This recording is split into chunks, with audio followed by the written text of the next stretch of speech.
The following is a Hoop Ball presentation.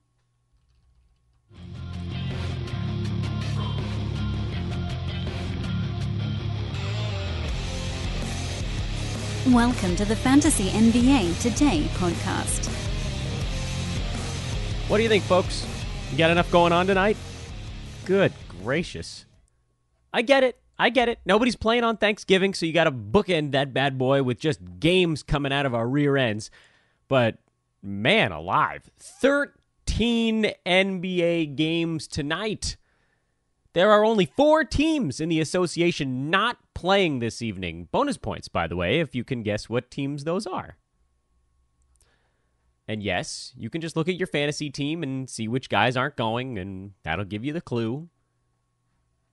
You got it? I'm not going to tell you until later in the show. Welcome to Fantasy NBA Today. It's a hoop ball presentation. I'm Dan Besbris, your gracious host. We got Russ Peddle coming up a little bit later on in today's program. Talk about basically the first month of the year. This is kind of reset time. It's actually a little bit of a shame that it comes over Thanksgiving week. I'd love to extend this thread a little bit longer, but everybody's busy right now. So we'll see how that goes. Perhaps we'll get into a little bit more of that on next week's programs. Russ and I will break down buy lows, sell highs, kind of how to really determine what is truly a buy low and a sell high. Does somebody have to get fleeced in a trade to make it worthwhile? No, I don't think so. So that's coming up. Of course, he and I agree on everything, so that makes for very interesting podcasting. We should disagree on more things. We just don't. We just get along on everything. We've got 4 games to go over from Tuesday night, and I'd say we're going to go over the storylines, but there was a storyline in almost every single team involved in this Tuesday. It was one of the most eventful 4-game Tuesdays that I can ever remember from a fantasy standpoint. I'll tell you the teams that were not eventful in yesterday's slate, and it was the early game, Toronto-Orlando, where basically everything went according to plan. Fairly straightforward, easy enough. Clippers were interesting. Washington was interesting. Brooklyn was sort of interesting. Miami was interesting. Portland wasn't. Okay, so there you go. 3 out of the 8 teams were not fantasy interesting. That's amazing. 63% of the teams were interesting yesterday. I mean, it's a pretty clear schedule of events on today's podcast. We're going to go through all of that. 5 of those 8 teams. We're dig into those storylines, and there's a decent amount of stuff to talk about with those. And we'll give you a preview of tonight best we can. I mean, you got 13 games. Tomorrow's show where we'll break down that and probably do some mailbag stuff. That's where we'll really get into these 13 games. I mean, it's hard because you got Thanksgiving tomorrow. You got the whole, do players actually want to get into... It's not like the All-Star game where teams are all looking forward to a week off. This is a day off because on Friday, basically everybody plays again.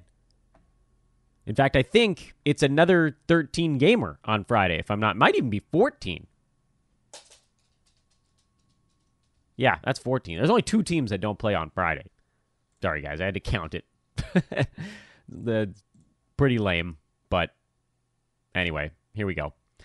Not much in the breaking news department, or I'd start with that. From this morning, at the very least, there is a rumor that the Nets are pursuing Otto Porter. Remember, they actually pursued him before he signed that contract. Nerlens Noel is out with an illness, which doesn't change much at all. And that's really it on a big Wednesday morning. More information, I'm sure, will emerge over the course of the day, but it's not out as of the recording time of this podcast, and so we'll just go with what we have. Let's just jump right into yesterday because it was crazy. It was fantastic. I loved everything about that 4-game Tuesday, and I want to spend as much time on that as possible. Toronto-Orlando, I'm not all that concerned about. I think the only thing you guys might want mentioned is Jonathan Isaac, who played 20 minutes and did not have one of his insane breakout games. Toronto's a pretty tough team to handle.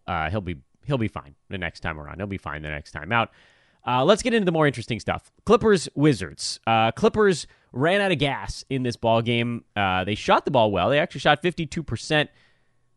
Washington somehow only shot 43% and won it. It really came down to the free throw disparity. Clippers made 15 free throws in yesterday's game out of 18, and the Wizards made 32 out of 39. It was largely Bradley Beal. He went 11 out of 14 by himself, but they just got to the line a lot. And they largely capitalized. 82% basically made the same clip as the Clippers side. So, was it rebounding? Is that how they ended up with more opportunities? Nah. Turnovers? Yes, big deal. Washington only turned it over 7 times, Clippers 17. And so you just get more possessions. It's going to win you a ball game. On the Clippers side, Shai Gilgeous-Alexander, who I've spent a lot of time on this podcast kind of arguing with myself about whether or not I like his stat set or don't like his stat set. I've asked people, why am I not high enough on this guy? And they tell me that I'm wrong, and I still sit there saying I'm just not that enthused about it. And this line from yesterday's game is everything that I want to describe on Gilgeous-Alexander. And here's why. He had a great game. There's no denying that. By all accounts, he had a marvelous basketball game. He had 17 points, 3 rebounds, 3 assists, 3 steals, a block. He hit a three-pointer. He made 6 out of 11 shots. He made 4 out of 5 free throws, only had 2 turnovers. Everything about that line screams good in 29 minutes. But I'm still somewhat hesitant.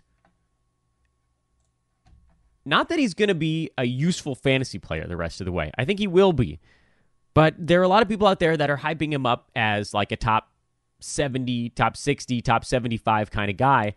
And I don't think that's going to shake out.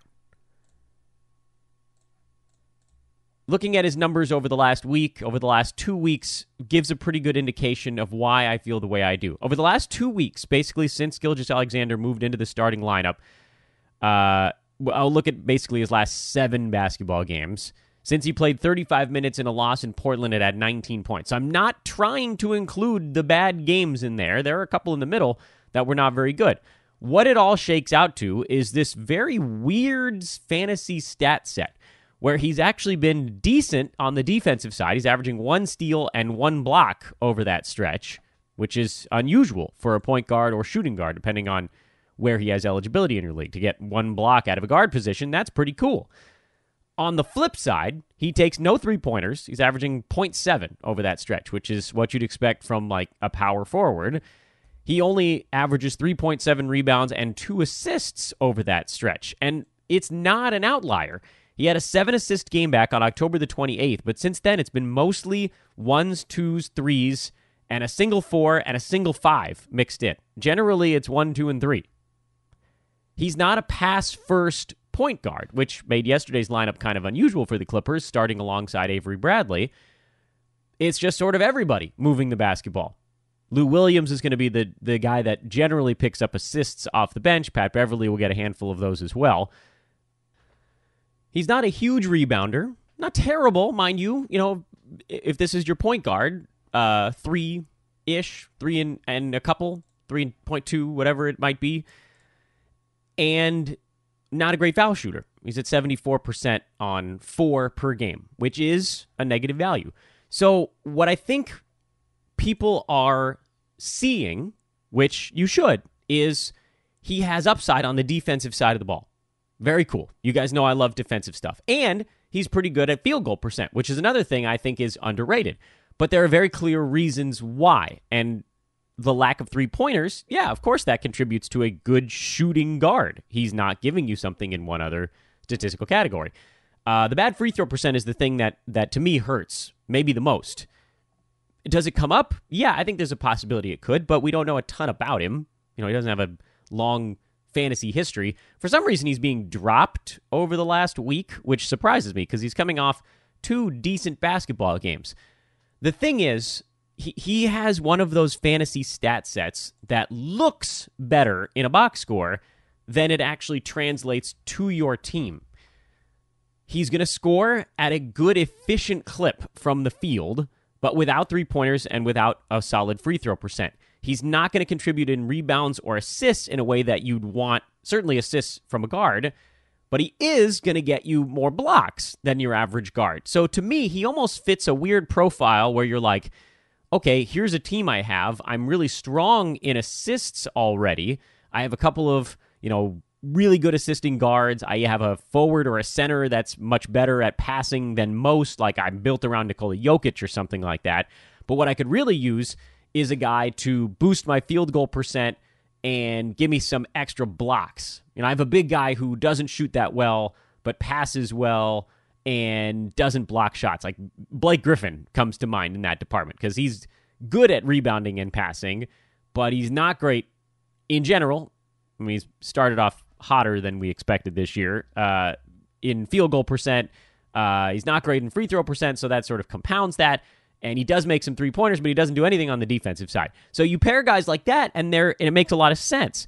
But if you're just looking for sort of a best player available type scenario, you're going to have trouble in a 9-category league arguing that Gilgeous-Alexander, to me at least, is better than like a top 90 in a perfect universe. And right now, over the last 2 weeks, when everybody's like, he's going crazy, he's rocking, he's outside the top 130. I'm not making this up, guys. So I need to do a summation here because I think people are going to get the idea that I don't like him at all. And that's not the case. But what I am arguing is that he's not as good as people are saying from a fantasy perspective. There are holes in his game that drag the value down. There are areas that bring the value up, but unless he either and this is like the Giannis discussion, if he fixes his free throw stroke, boom, jumps into the top 100, like that. If he starts making three-pointers, boom, jumps into the top 100 like that. If he starts averaging 4+ assists per game, boom, right into the top 100. So any of those things is a possibility, but what we've seen in a couple of weeks of very small, mind you, sample size, is that he's not a pass-first guy. He's not a three-point shooter. So it's probably going to have to be the free throw. The free throw percent. If you believe the free throw percent is going to get up to close to 80, you got yourself a top 100 guy. If it's going to stay in the mid-70s and he's taking a decent amount on a per-game basis, then he's going to stay outside the top 100. So I like him, but I don't like him as much as everybody else. And I feel like that was a pretty clear explanation as to why he's a slightly shinier toy in people's minds than he is in real life. Wizards. This is a story. Dwight Howard is out. His butt is sore, once again. Dwight Howard, sore butt.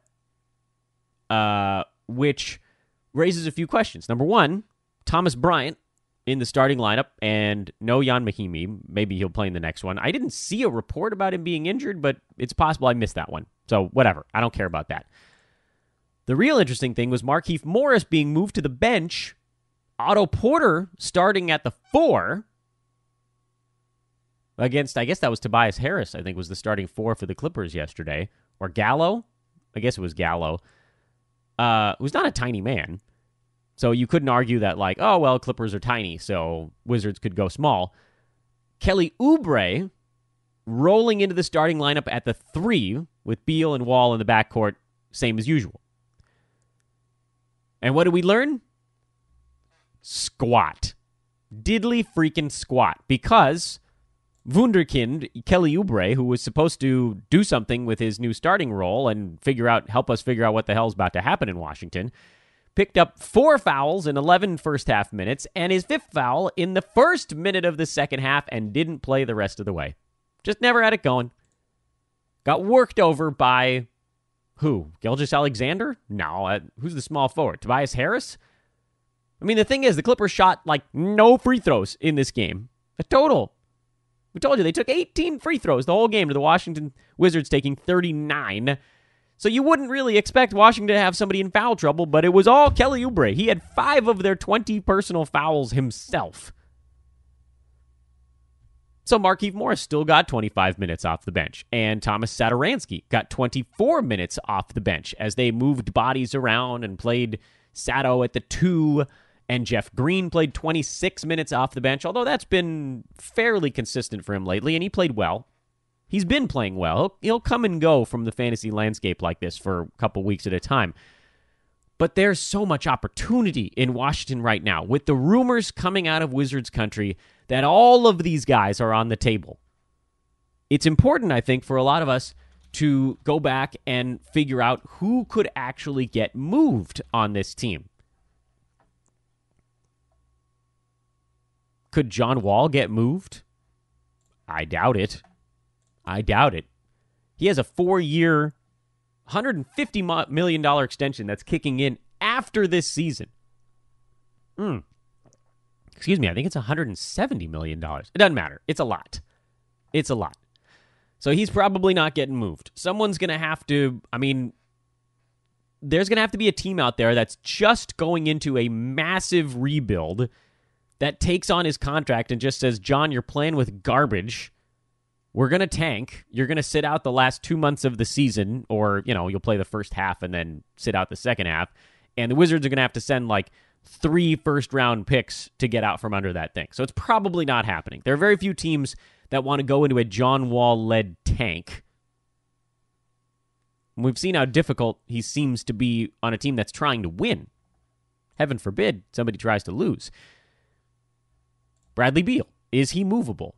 The answer is, yeah, probably. At least in terms of the Wizards' top guns, he is likely the most movable piece. He's making $25 million this year, $27 and then $28 the next 2 years, which is a lot, but for a player of his caliber, it's not terrible. It doesn't lock a team up until 2024, or whatever. I think Wall's locked up till 2023. This is this year and 2 more. That's not that crazy. And it's, I want to call it team-friendly, but compared to, guys making $40 million, 25, 27, that's fairly absorbable. And Otto Porter is actually in that same wheelhouse, although you could argue Bradley Beal, a more dynamic player, making the same amount of money, he's the guy that teams are probably going to gun for first. Porter has a player option for that third year at $28.5 million, which by all accounts he will probably take based on the way the market has kind of rebounded back downward after that big spending spree of 2 years ago. I would say, though, there's a chance that either one of those guys could get moved, Beal or Porter. Nobody wants Kelly Oubre because he's not star-studded, and him moving, frankly, wouldn't fix the Washington Wizards anyway. I don't think anybody's going to take Dwight Howard at this point, so I don't think that matters. Markieff Morris is the only guy that we didn't really discuss in that situation. Dare I say the Celtics? Maybe they want to reunite the Morris twins. Nothing would make Marcus or Markieff happier than coming back, and he's an expiring contract. So by all accounts, he's the guy that probably goes somewhere. Most likely to move is Markieff Morris, and if that's the case, we saw the result yesterday, which is Porter slides up to the 4, and you see a lot of wing minutes in Washington. However you shake this thing out, whether it's Keefe, whether it's Porter, or whether it's Bradley Beal, and of course this does depend a little bit on who comes back in a potential trade, there are very clear bodies that stand to benefit, and Kelly Oubre is first in line. And I know yesterday was an unmitigated disaster of a first game in the starting lineup. He had a 3-pointer, a rebound, and a steal. That was his whole line. He had a turnover also, for good measure. I didn't see it, but I would guess offensive foul. 5 fouls in 12 minutes. I feel like one of those had to come on the offensive end. It couldn't get any worse than yesterday's game. Thomas Satoransky would stand to benefit if presumably one of the guards got moved. I think the plan yesterday was probably not necessarily to play him for 24 minutes. Austin Rivers played only 14. Perhaps Satoransky is taking all of his minutes. I think in a more perfect universe, you would have seen Oubre in there for 28 to 30. And that's another 16 to 18 minutes that probably would have come out maybe 3 from Jeff Green, probably 6 from Satoransky, probably another 5 from Markieff Morris. And, you're most of the way there at that point. Then it's a minute here. John Wall probably plays 39 instead of 41 minutes, whatever it might be. Bradley Beal, 39 instead of 41. Okay, so there you got your 30 for Kelly Oubre. Easy. Satoransky at 20 minutes is probably not quite enough. Satoransky at 24 to 30 minutes is good enough for something. They're a better team when he's involved. But as long as John Wall is there, it's going to be really difficult for him to find a massive amount of wiggle room. If Bradley Beal gets traded, that's probably enough wiggle room to see more Satoransky at the 2. But it's still Kelly Oubre, the first man in line. So let's just talk about Kelly for a second. He has weird career numbers that are sort of difficult to break down. He's only a 41% shooter over his NBA career, which is not good. 41% is not good. Last year, he shot 34% from downtown. This year, he's at 29% from downtown. He's actually been better from inside the three-point line. And he's turned himself into a pretty good foul shooter. He's at 82% the last 2 seasons in a row. So we're going to operate on the assumption that that's basically who he is now. In 27 minutes last year and 25 minutes this year, he's sitting right around 4.5 rebounds, which gives you the indication that if he could get up to around 30 minutes, you could add roughly to this season about another 20%. 20% put 4.5 is about another rebound. Roughly. So say 5 rebounds. He's not a big passer. Every once in a while he jumps up and has like a 4-assist game, but I think you'd probably look for about 1.5 to 2 assists per game. He's actually been an okay steals guy. Not like colossal. He's not a Jimmy Butler type. He's not Thad Young type on the steals side, but he averaged a steal a game in 27 minutes last year, so if that bumps up to 30, then that goes to 1.2 probably. And he's actually not terrible in terms of shot blocking, especially if he's playing a 2-guard spot where he'd be considered, I think, a larger 2-guard at 6'7". You can assume he'll probably end up with about half a block per ball game. So, 1.6 combined steals and blocks, and probably about 1.5 3-pointers per game. So around 3 if you combine all of that stuff. That's okay. I think 12 points per game could become 13 or 14 just by sticking in the starting lineup. Now, here's where things get interesting. That's what I would call just the extrapolating the career numbers line for Kelly Oubre. Things get a little bit different if Bradley Beal or Otto Porter is removed from the equation. In particular, Beal. Beal is taking 17 shots per game. 17. Now, obviously, not all of those would go to Kelly Oubre, but he would certainly have first crack at him. And his 9 and change shots per game probably spikes to about 12 or 13. I think he takes 4, at least, of Beal's 17 shot attempts per game. At least, I think 4 go to him. So in that case, not only does he slide into the starting lineup, because right now he's in the starting lineup, but he's alongside John Wall, Bradley Beal, Otto Porter, and then down the line, presumably Dwight Howard. So there's not a ton of opportunity to take extra shots there. That's I'm going to take my open looks. If Beal got moved, or if Porter got moved, again, mostly Beal when we're talking about this, that opens up a world of opportunity at the offensive end where suddenly he could go from being a 12-point guy to like a 15 to 17-point guy. It's pretty easy to see that happening with an extra 4 shots per game. The assists would have to go up just because of handling the basketball. The turnovers would probably rise as well. The 3-pointers would go up. And if he remains a good foul shooter, that becomes a more positive impact thing to your team. So I think the case for Kelly Oubre here is actually pretty good to see how this shakes out. And he's not a luxury stash either. He's going to be a guy that you're like, listen, if something goes in front of him, if one of these guys gets moved, Oubre is producing right now anyway. Otto Porter, by the way, only taking 9 shots per game. So again, not as big a jump in opportunity. But you throw him out there. I think as a starter, and if Oubre doesn't get into foul trouble, I think as a starter, he's a top 100 guy. If somebody gets moved, there's that top 75 upside where you're like, listen, I can use a top 100 guy. I can put him in my lineup, even in an unlimited games format where you're just sitting on him. In a games cap format, you could see how this plays out. You don't have to throw him in there and use his games, but you could if you needed to. He's not a wasted roster spot with the possibility that something shakes and he could actually leap up 2 or 3 rounds. So I actually really like the outlook here.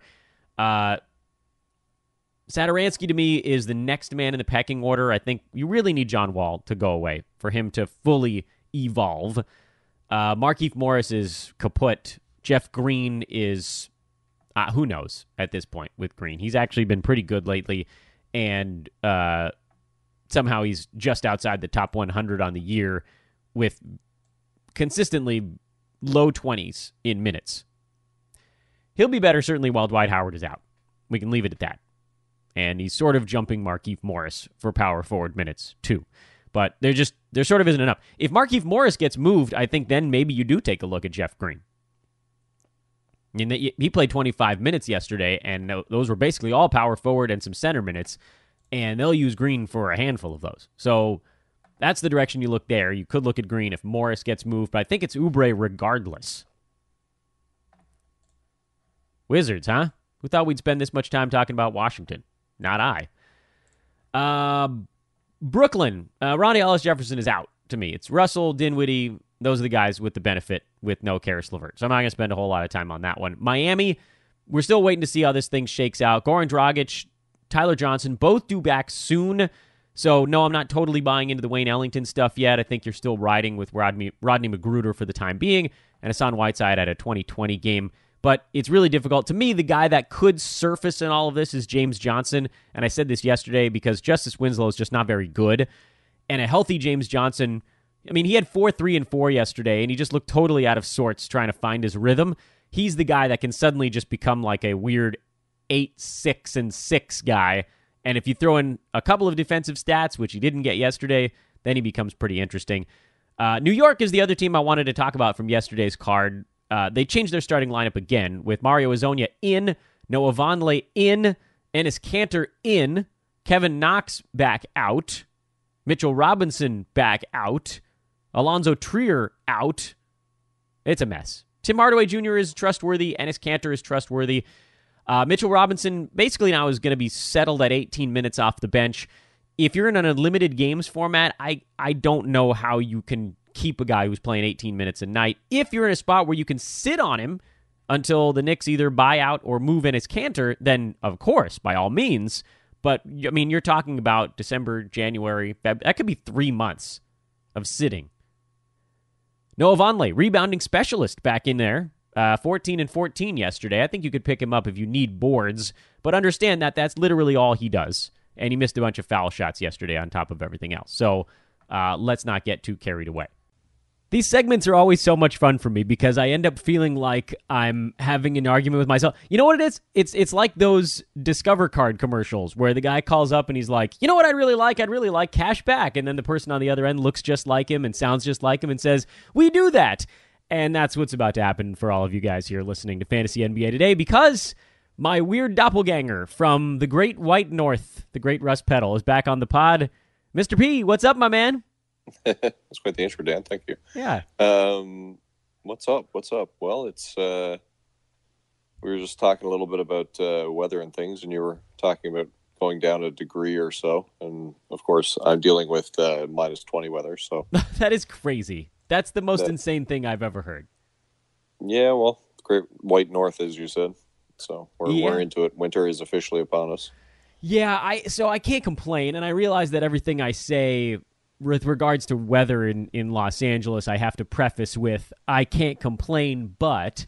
And so let me ask you this, Russ. What's a summer day like for you guys up there? Is it like... Well, I mean, like, Montreal area, we do get very good summers. I'm talking like, a typical summer days in the 30s and fairly humid most of the time. That's Celsius, by the way, right? Yes, sorry. Yeah. Right, yeah. All right, wait, I can still do this conversion. It's 9/5 times 30 plus 32. Good luck. Wait a minute. I think I can do this. All right, so you said 30, so I think that's 86 Fahrenheit? Does that sound right? No, that's too high. 66. I don't know. No, I'll figure this out. Somebody's going to do this math listening to the show, and they're like, Dan, you freaking idiot, get this thing right. I'm pretty sure it's 9/5. So it's like double 30 plus 32. So it's in the 80s somewhere. It's 86. Oh, so there you go. So I got it. Good for me.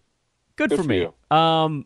So it's 86 in the summer, and it's like negative. You said negative 20. So again. Well, I mean, on a bad day, yeah. Oh, my God.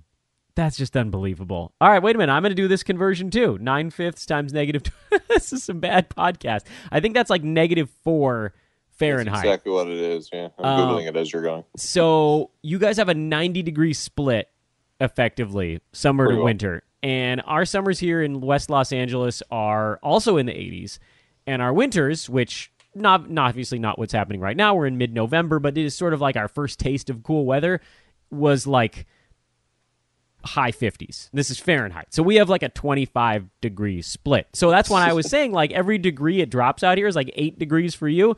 It's more like 4, but it is my number was not that far off from an exaggeration standpoint. Needless to say, life is pretty easy. All you need is a t-shirt and you got a hooded sweatshirt, just like hanging out for those days where it's a little bit cooler. But I'm glad to hear you're hanging in there. You're staying warm, and your fantasy season is warming up, as all of ours is.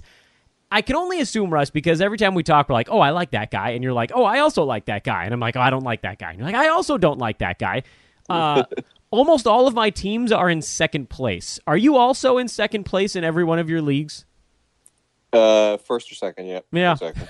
That's crazy. All right, so here's what we're doing on today's podcast. We're going to be talking about a month in, basically. This is like, pinpoint number 1. If you want to put like a mile marker on the NBA season, we've eclipsed mile 1. This is where, to me at least, I think you start to get from where guys are ranked mostly based on where they were drafted, and now you start to see guys ranked a little bit more based on what they're actually doing during the NBA season. I think it might be kind of a fun exercise for the two of us to just go through and talk a little bit about what we've seen shake out so far, maybe some surprises, things of that nature. By the way, you can also follow Russ on Twitter at Rusty Pedal Bike, RUSTY Pedal Bike. Russ, what's one of the most important things or most interesting things you've seen shake out over this first month of the NBA campaign? Well, I think the big thing now is we're at the point where, everyone's played between 15 and 20 games or, coming up on 20 games. There's still the sample size is still kind of small enough that you can exploit it a little bit. But at the same time, we're getting a rough idea of who players actually are this year a little bit more, right? So this is like, for me, is prime buy-sell time, because you're still getting some players that are playing better than they will the rest of the season, let's say, and you get some that are still like, will come around a bit more than they already have.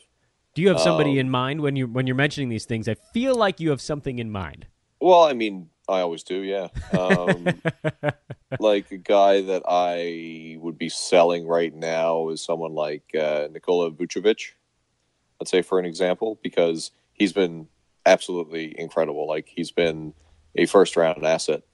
And, for years now, he's been an early round guy. But he's really playing above his head a little bit here. He's like, 20 and 11 or something like that, a block, a steal.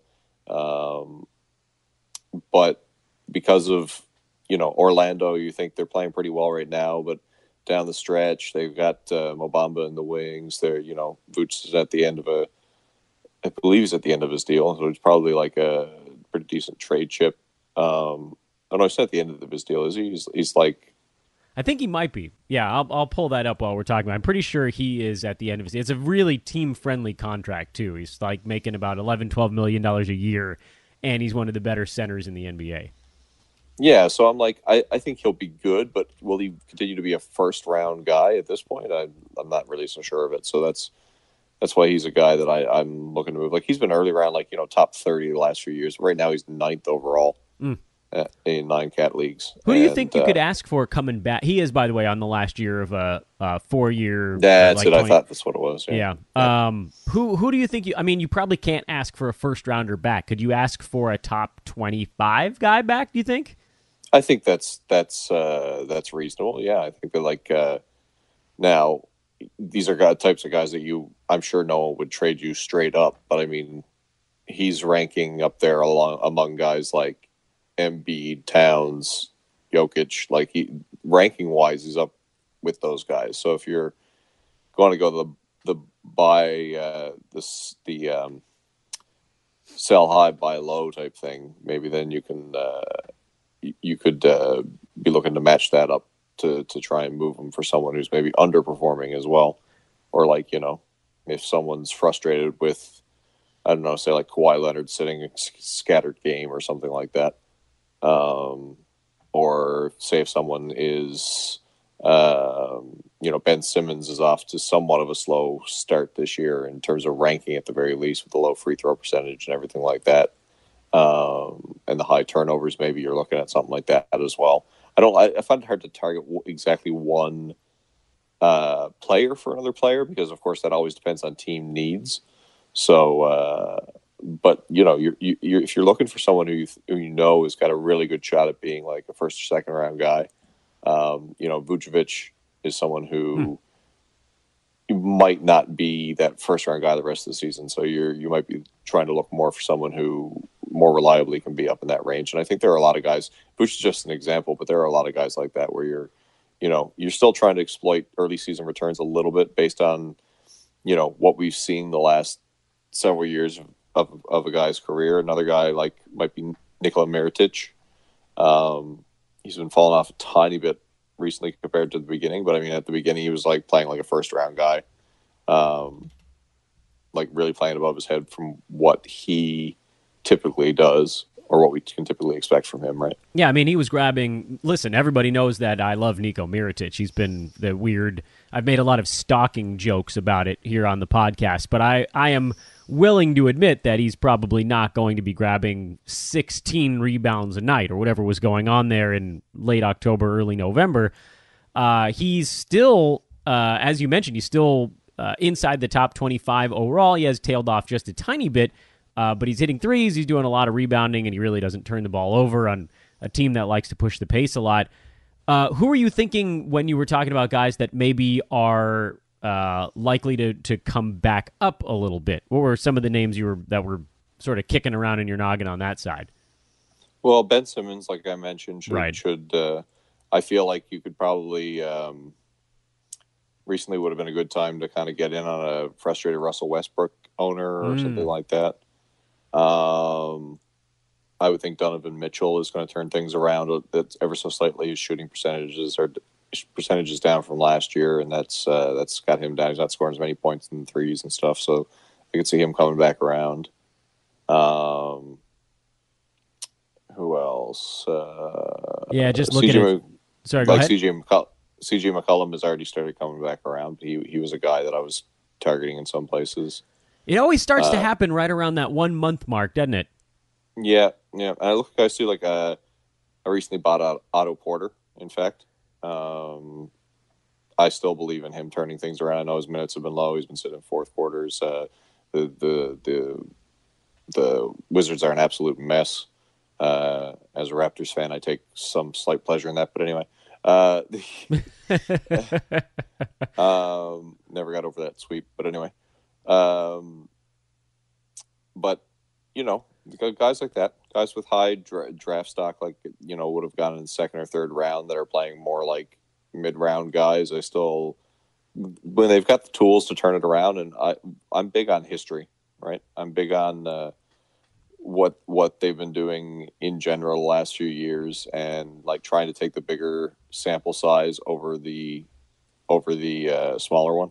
So, I call those guys portfolio guys. That's the term that I've started to use, where it's just listen, we know what this guy, when he comes into the job interview, he's like, look, here's what I've done already. This is my makeup. This is my field goal percent. This is my free throw percent. It's going to end up pretty close to that by the end of the year. And, I would throw in, and this is a guy who, he's not like he's having a bad start to the year, but Chris Paul, who is ranked 16th in 9CAT, despite the fact that he's shooting 43.5% from the field and 77% at the free throw line. I mean, this is a guy that's been a 90% free throw shooter for 2 decades, basically. And he hasn't shot below 46% from the field since 2007. So, yeah. It's weird to say that a guy ranked 16th is actually underperforming a little bit, but the reason he was ranked 16th before the season was because people figured he was going to miss a month somewhere along the way, or in a bunch of chunks along the way. There's a lot of these names out. I think the best way for people to find it, and this is sort of the bucket phenomenon that I like to talk about. You look at guys in buckets. We get this question on Twitter. I'm sure you do as well, where it's like, hey, if I'm going to buy low with this guy, who do I target? Yeah. The easiest way to figure that out, I think, is to go into whatever your league settings page is, or league player page. For me, it's Yahoo for a lot of my stuff.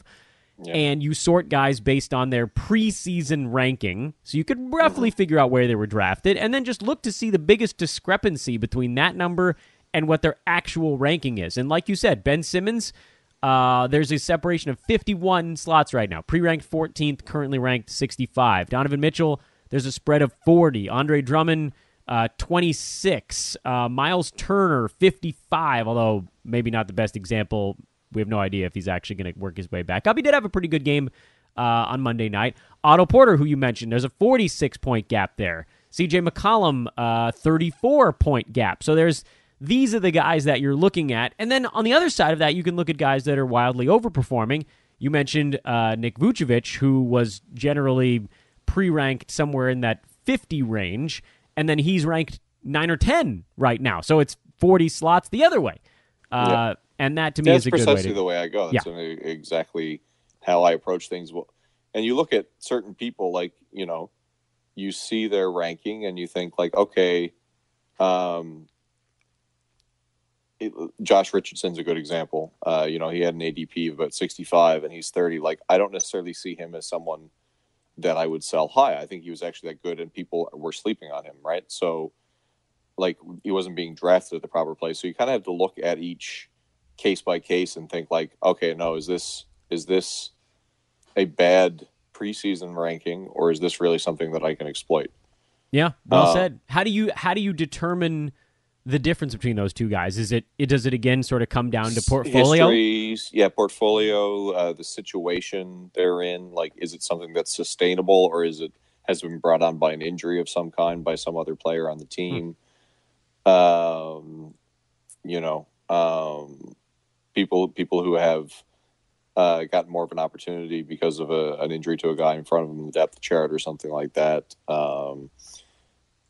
Maybe like some form of trade, or another thing too is looking at, like, if the team they're on is a team that might down the stretch, sit veterans more, or might be in the trade game, or anything like that, where you're trying to get players that will play late in the season when the games really count, right?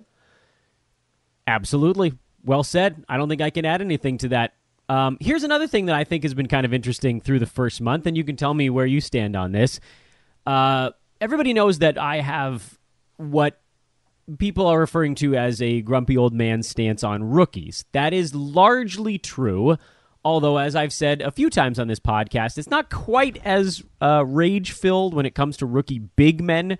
It's mostly rookie guards, guys that are going to have the ball in their hand because they're inevitably going to throw it away and take bad shots and likely miss them.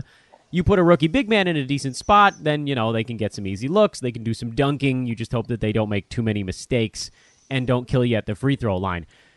For all of that, I have been impressed with how a lot of the rookies have looked this year. They've been better to me than advertised, although at the same time, there is a little bit of that buzz aspect, right? Like a guy like Luka Doncic, who everybody's talking about as this unreal talent, and he does look really good. He's suffering from some kind of rookie-y stuff where the steals and blocks numbers are not that high. He's turning it over 4 times a game. His free throw shooting is not that great yet. So how do you, for me, Russ, a lot of this is trying to figure out how to exploit that sort of high and low of rookies as well, because they're the shiny new toy. They have this innate extra value built into the fact that there is that unknown quantity to them. How do you deal with that aspect after the first month of the year? See, I'm inclined to say, I'm more likely to believe what I'm seeing from the big men on the guards, but maybe the guards are actually going to get better as the year goes on. So it's possible that I'm wrong on that one. How do you handle that? This is a perfect example of what you said at the top. It's like, I also think that. Yeah, we make for terrible radio, by the way. I know, really. We should disagree more just by default. But no, I do the exact same thing. I think rookies are always overvalued in drafts. That's one reason I very rarely end up with them. And then in season, there's this idea that if a player is doing well and is outperforming his ADP, for instance, you can sometimes sell on those guys. Now, you are taking the risk that you're selling someone who could get even better, as you said, because they're a rookie. But then at the same time, as you said, there's built-in value in the fact that they're a rookie, the fact that they're young, the fact that we don't have a full season of data to go off of.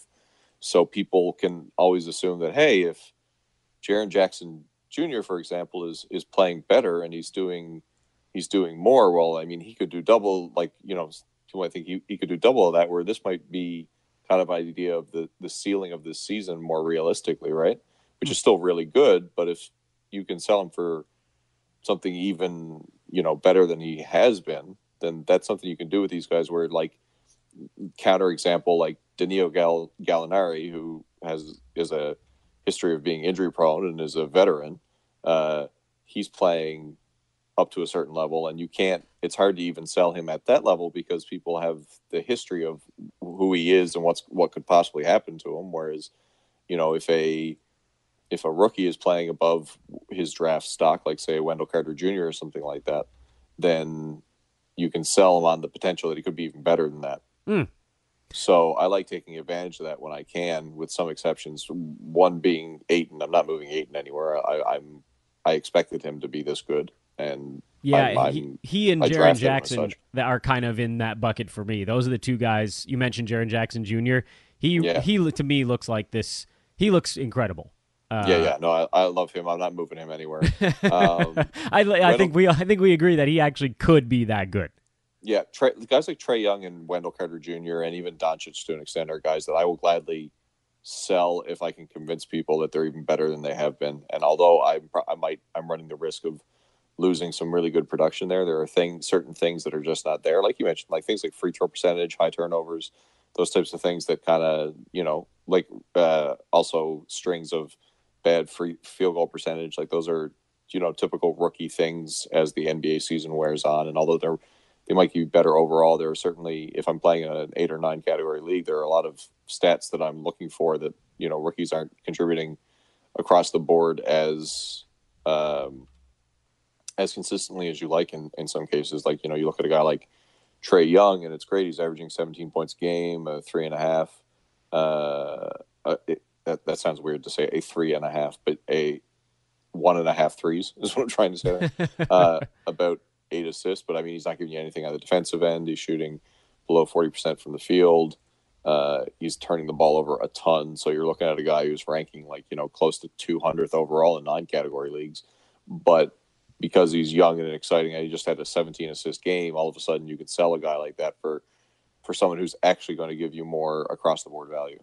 Yeah, I'm looking at Trae Young and I'm looking at him like, hey, you're Dennis Schroeder without the steals. That's not really what you want to be in a 9 category format. That's not a great thing. But then, like, the other side of that, like you said, is you see 16 and 8, and you look at it and you're thinking, wow, this is serious production. It's tough to find 16 and 8 out there. He's a rookie. What if he becomes more consistent?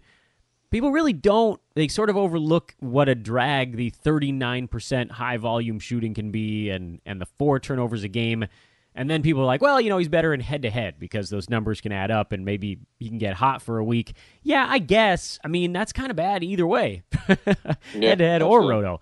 I'm going to send it back to you here. I want to go over one other concept, whatever you've got in your bag of tricks, and then I'll let you get back to your day. Russ, what is lesson number 2 from the first month of the NBA campaign? Ooh, lesson number 2. And it doesn't have to be a lesson necessarily.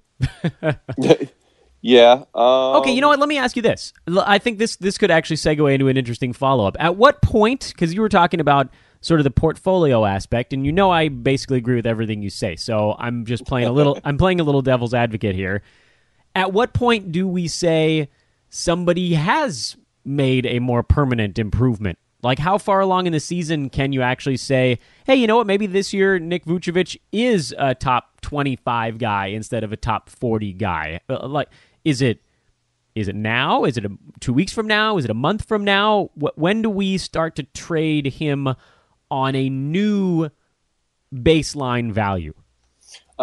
That's a good question. I'm big on 30 game samples, roughly. I don't know what it is about that number, but over the years, I start to feel like there's something there that can be considered closer to a, not permanent, but closer to a, what you can expect this year trend.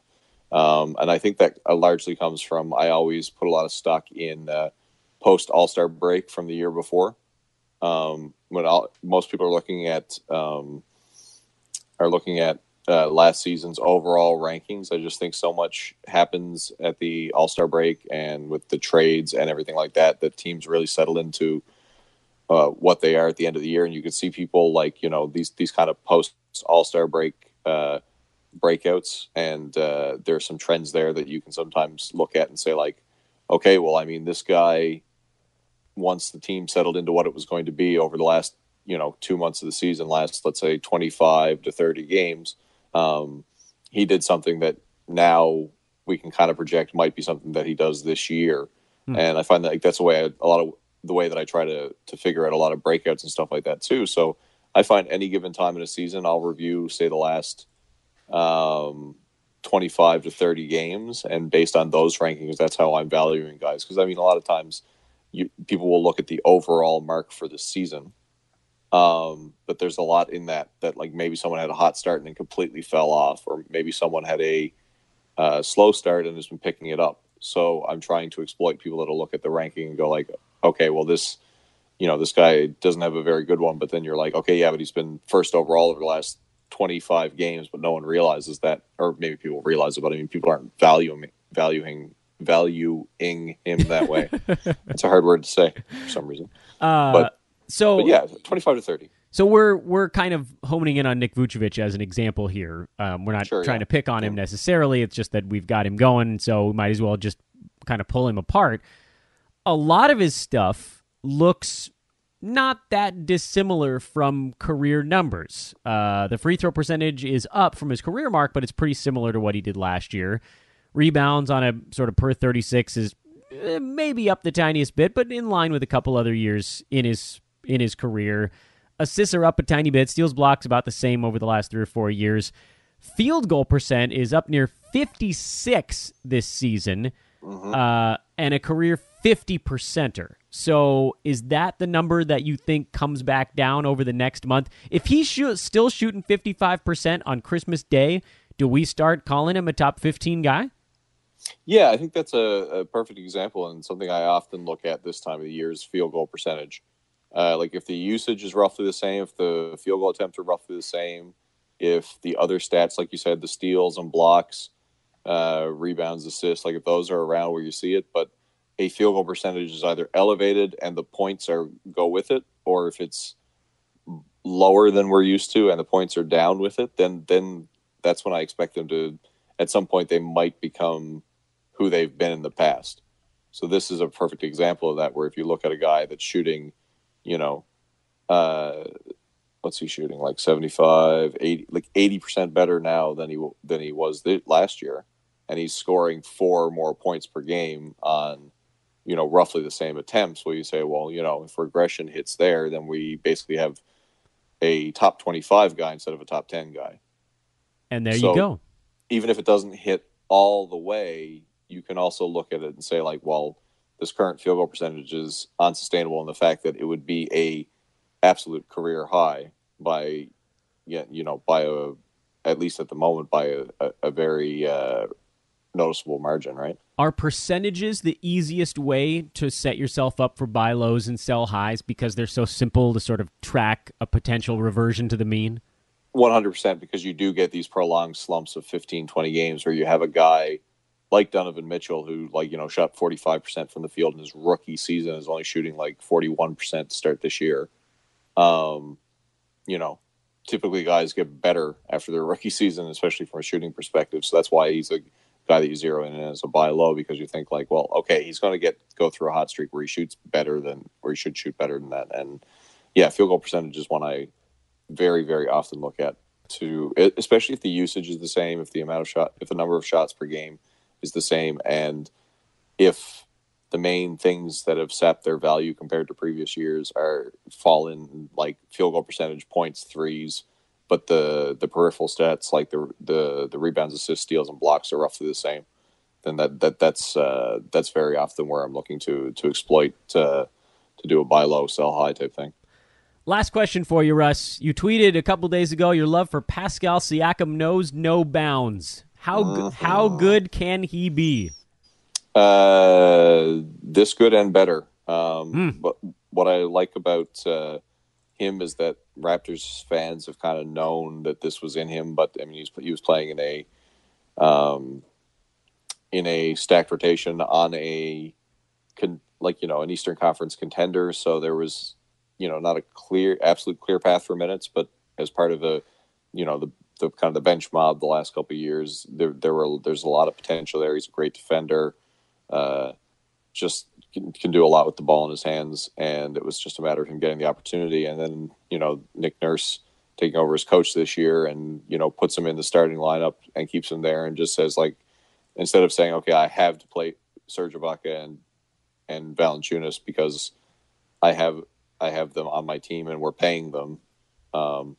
He says, no, okay, Siakam's my power forward and those guys will play the matchups. And I think that opened the door for Siakam. Of course, he had the player of the week recently and things like that. Like, he's not going to fill it up like crazy just yet, but he's a guy that, with people who follow the team and stuff like that say, like, he could be someone who develops into a future all-star. And one of the things now, like, he's a top 40 player on the season.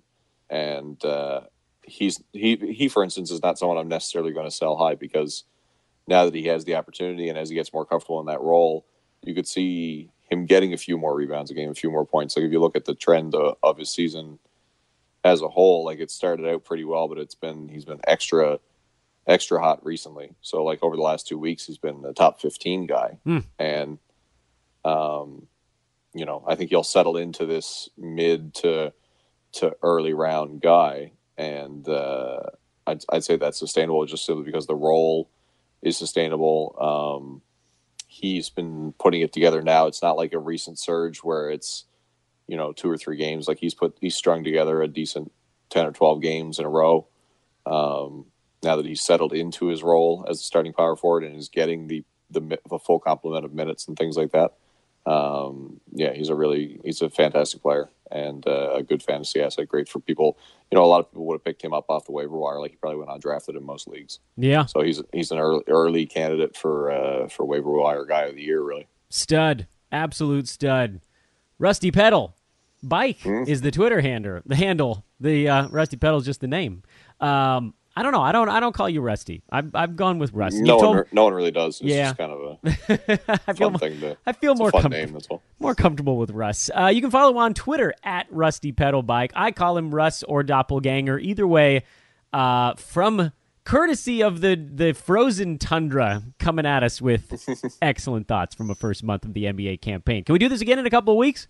We can. Well, I'll get you after the 30-game mark and I'll start bugging you about guys that you think either might have new valuations or still due for a little bit of a move. That's a good call. I look forward to that. I think it'll be good. It'll be like kind of the tracking of what is real and what is not. Please do give him a follow. Of course, he writes over at Numberfire. At Numberfire is their handle on Twitter. Numberfire.com is the website. Russ always with the good stuff, both on the podcast and the written word. Thank you, my good man. Hey, thank you. A massive Wednesday card on the docket, ladies and gentlemen. Oh, by the way, I wanted to mention we did not have the Beat the Expert contest today, but the great Mike Apotria is going to be setting up a specialty event for Friday, so stay tuned for that. We will have a specialty event on Friday. It's not going to have any special hoop ball prizes, but it will have the similar monetary breakdown to a normal DraftKings contest, and we had a lot of people saying we're still interested. We want to do it even without the specialty room. So we'll get that going for you, and as soon as that pops, we will send a bunch of tweets out about it. You can follow me at Dan Besbris. You can follow Mike at Mike Apotria, at Hoopball Tweets, and at Hoopball Fantasy for more information on that front. Want to also thank everyone who enjoyed the tweet storm last night. You guys do seem to like those tweet storms. Want to thank everybody who took the brief podcast survey link that I put in the tweet storm. That link again is survey.libsyn.com/fantasynba today. It takes literally 15 seconds. I'm not exaggerating. It's to assist Libsyn, our host podcast company, build information about the show, and then they use that when they go out and they are able to pair us with their partners. It's something we did a whole lot of last year. I sort of forgot to remind everybody this season. It's also a cool thing to have. It's just info. It's nothing personal. It's completely anonymous. So if you have time to fill that out, we would much appreciate it. Not a whole lot else to push on today's podcast. Would love if folks continue to get that premium in-season membership here at Hoopball, and obviously follow all of our pros on Twitter. But minimal promo on today's show, so I'm sure you guys are happy about that. Let's take a look at the Wednesday card. It's a big one. 13 games. Let's whip through this thing from a sports betting standpoint. Yesterday, we had Orlando as our strong lean, and they covered over the Toronto Raptors, so that continues to do well. Indiana is in Charlotte. The Hornets favored by 3. We are waiting for final news on Victor Oladipo, and whoa, look at that. Wow, in this moment, Hoopball Fantasy tweets out Victor Oladipo is listed as out on Wednesday. Charlotte, as a result, that's why they're up by 3. That's concerning. Oladipo has been very good this year, but Indiana showed in that last ball game they didn't need him necessarily. So I'm avoiding this ball game. The injured star theory is sort of in effect in game 2 without Victor. It does tend to... the shine kind of comes off a little bit after a game. So you'll see Indiana, I think, play a little bit worse in this one, but they could still prevail. And so that's why I have nothing to do with that. Philly by 4 over the New Orleans Pelicans. I would lean to New Orleans in this ball game. I know Philly's been playing well with Jimmy Butler, but things are not perfect yet, and this will be a hell of a test. Toronto, 7-point road favorites in Atlanta after squeezing by the Magic yesterday. Raptors are in a little bit of a slump right now. Atlanta's got John Collins back. It's not enough for me to say I like the Atlanta side because they could just fall apart at the seams, but I would certainly not bet the Toronto side. We can leave it at that. New York is on a back-to-back in Boston. The Celtics favored by 14 points. Yuck. If you're taking a giant line like that, you're almost always taking the underdog. LeBron back in Cleveland. Lakers by 9.5 on the road. I would have to look at the Cleveland side. I mean, my goodness. They're a terrible team, but they've shown a little bit of life at home lately, and you know they're going to be fired. That arena is going to be going nuts. And I actually think LeBron is going to dial it back a little bit.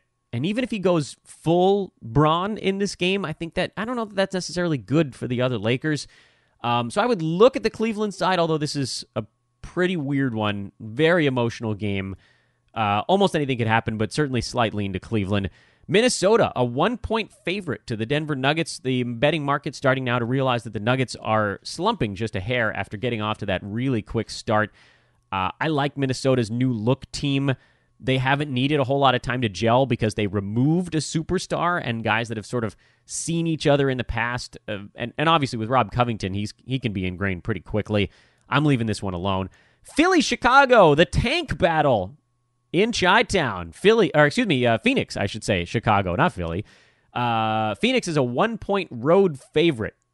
This is a pick 'em, effectively. Whoever you think is going to win this game is where you go. And who cares? If everybody's trying to lose, why would you pick on somebody that's trying to win? An old betting adage is if you care more about who wins your bet than the teams involved, it's not a good wager.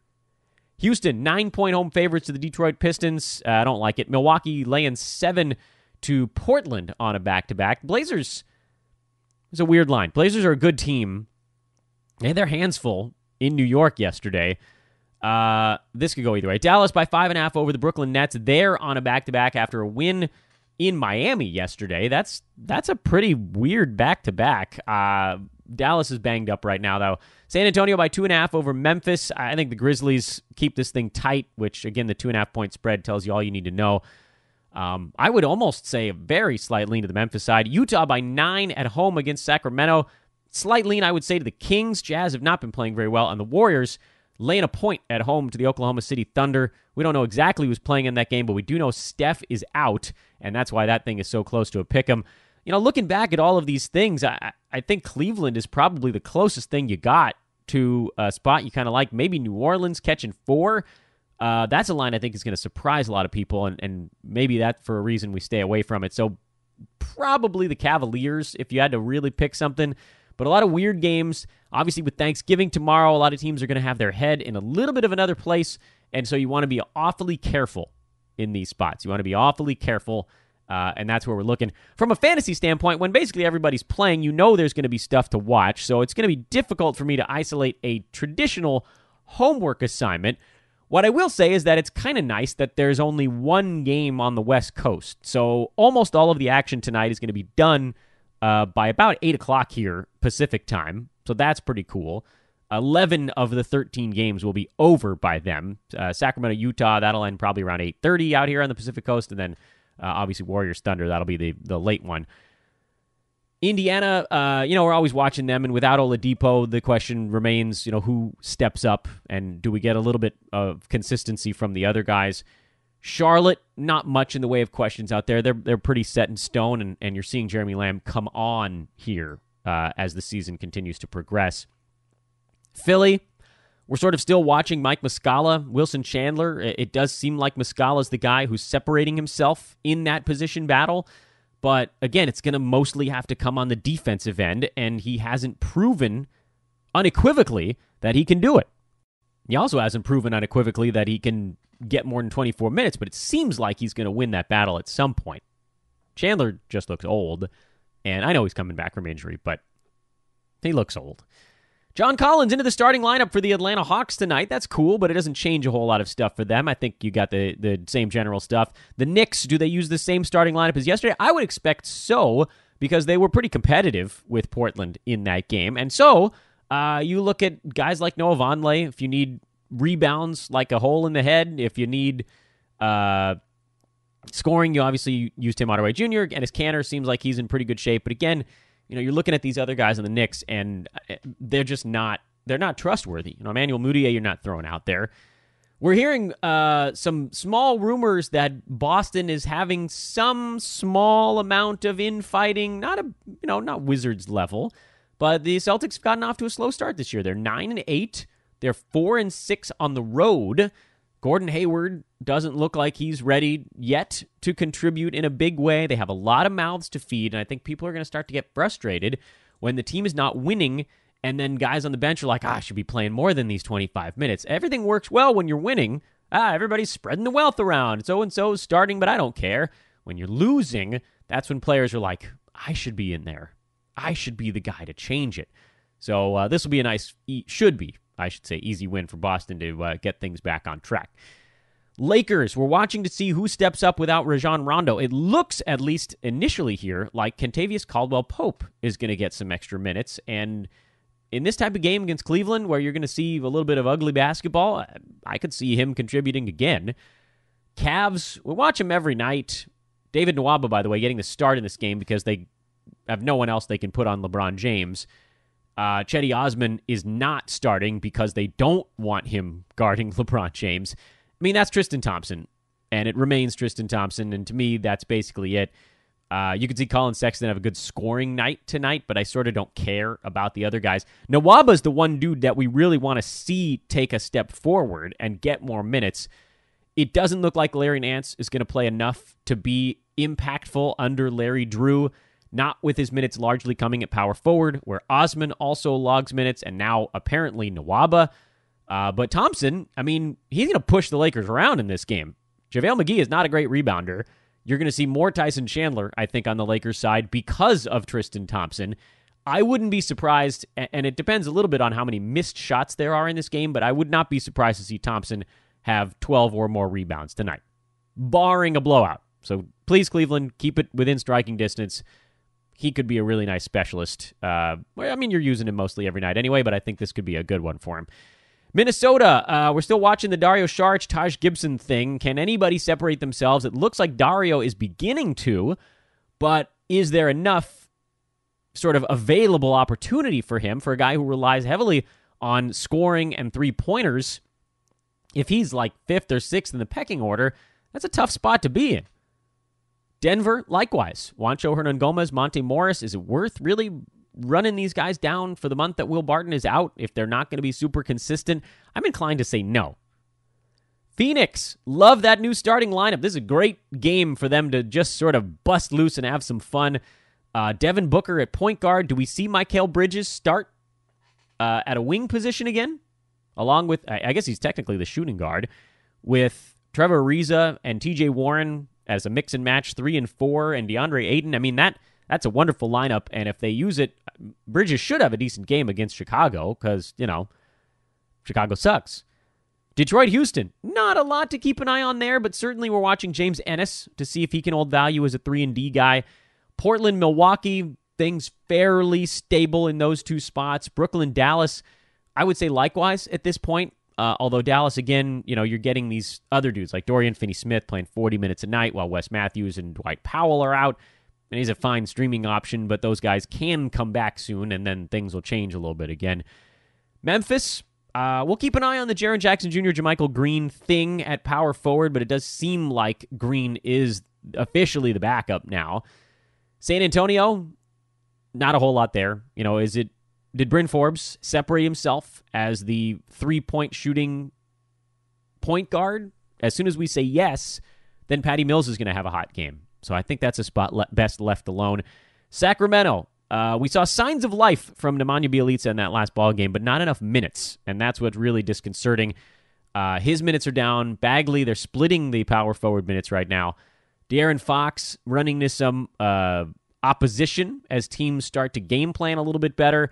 Bogdanovic looks like he's on the way up, but again, we've got to get the minutes a little bit higher. Utah's just been bad lately. Donovan Mitchell, Joe Ingles, they got to get it figured out. Oklahoma City, Golden State, OKC now they're settling back in with their normal starting five, and of course the Warriors with no Steph Curry, it's the usual fare. So not a whole lot in those late ball games. I think the stuff you're watching for from a fantasy standpoint is Bridges in Phoenix. That's a big one. Ennis and Clark in Houston. Dario versus Taj Gibson in Minnesota. Cleveland, can anybody get up to that 32-minute threshold and actually have a decent fantasy stat set? Because Sexton is all scoring. Rodney Hood is all scoring. Jordan Clarkson is mostly all scoring.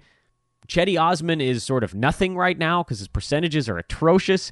Nwaba is your candidate, or Larry Nance, but neither one of those guys has been seeing enough minutes to actually be successful. Watching Josh Hart and Kentavious Caldwell-Pope for the Lakers, the Knicks' new starting lineup, Philadelphia and their power forward battle, and then Indiana without Victor Oladipo. Those are the things you're watching. Lakers, Cleveland, I'll make that your homework game because you were watching it anyway. Easy. Easy peasy. Long podcast today, but thank you guys for sticking with us. Wanted to get you all set up for Thanksgiving, and I think we have. Thank you so much, by the way, to everybody for all the love you keep showing on Twitter. A lot of people have said how much they enjoy the show. A lot of people have said how much they enjoy the tweet storms. As I tweeted late last night, you guys are playing to my ego, which is a brilliant move on your part because I have one. You have to if you like the sound of your own voice, I think. But really, you guys are too nice, man. This is fun. Talking about basketball is fun. Yeah, there's a little bit of a grind aspect to it, paying attention to every game every night, but this is fun. I work in sports. If you'd like to work in sports, let me know. If you think you can handle the grind, we're always looking for good people over here at Hoop Ball as well. Thank you again to Russ Peddle at Rusty Pedal Bike for coming on and doppelganging his way through this show with me. Tomorrow, again, mailbag episode. Mailbag. Send those questions in on Twitter, and please try to hashtag them mailbag or something. Or, wait until I send out my mailbag request tweet and reply to that, because if they're just intermingled, I'm not going to see them. There's too much going on a daily basis. If you don't get the chance to listen to tomorrow's show, have a lovely Thanksgiving. Thank you so much for listening. As always, I'm Dan Besbris. We'll talk to you soon.